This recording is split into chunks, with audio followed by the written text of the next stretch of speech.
के बेटे ऋषि की शादी कहीं नहीं हो रही थी। एक तो ऋषि मोटा, ऊपर से कमाई भी कोई खास नहीं, लेकिन कंचन को तो शौक था मॉडर्न बहू लाने का, और उसे एक दिन ऐसी लड़की मिल भी जाती है। हम आपको साफ साफ बता देती हूँ, मेरी बेटी के शौक थोड़े से अलग है बहन जी। अरे बहन, हमें सब पसंद है। आपकी प्रियंका जैसी लड़की की तलाश मुझे कब से थी, जींस पहनकर अंग्रेजी में गिटर पिटर बोला करे। अरे बहन जरा सुन तो लो, मेरी बेटी के शौक क्या क्या है। अरे नहीं नहीं बहन, बस लड़की को देख लिया तो सब कुछ देख लिया।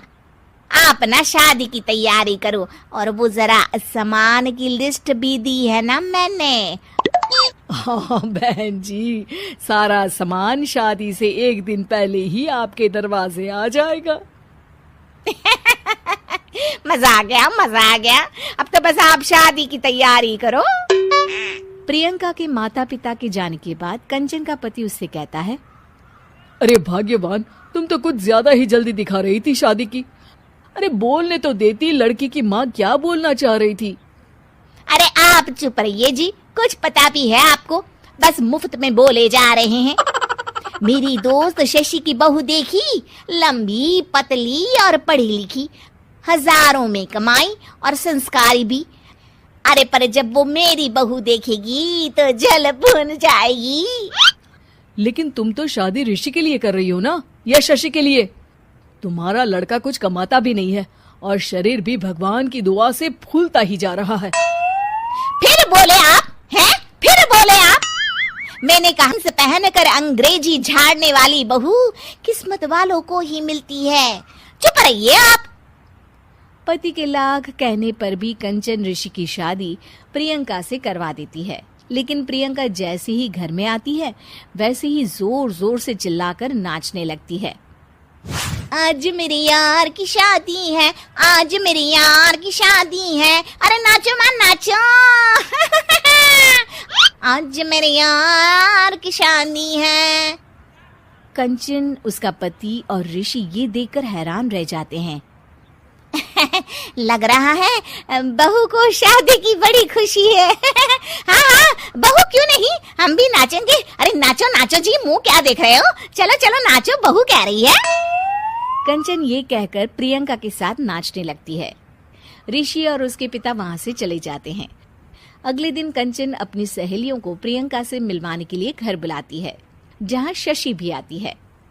अरे शशि, कैसी हो?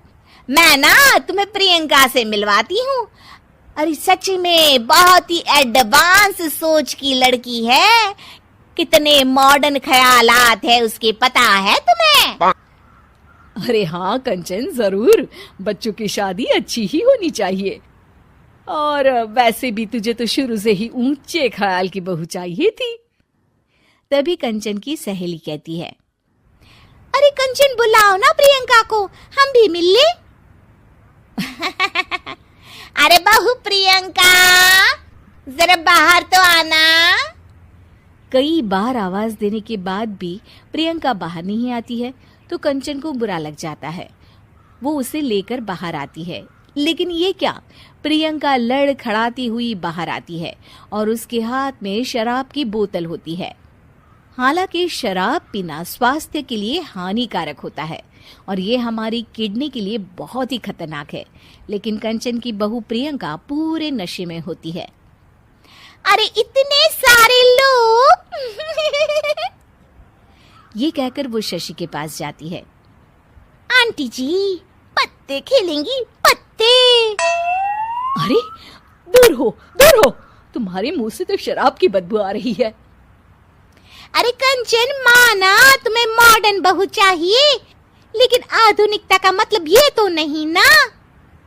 बुरा ना मानना कंचन, तुम्हें पता था कि तुम्हारे बेटे की कमाई और शरीर दोनों ही ठीक नहीं है, तो तुम्हें उसी हिसाब की लड़की से शादी करवानी चाहिए थी।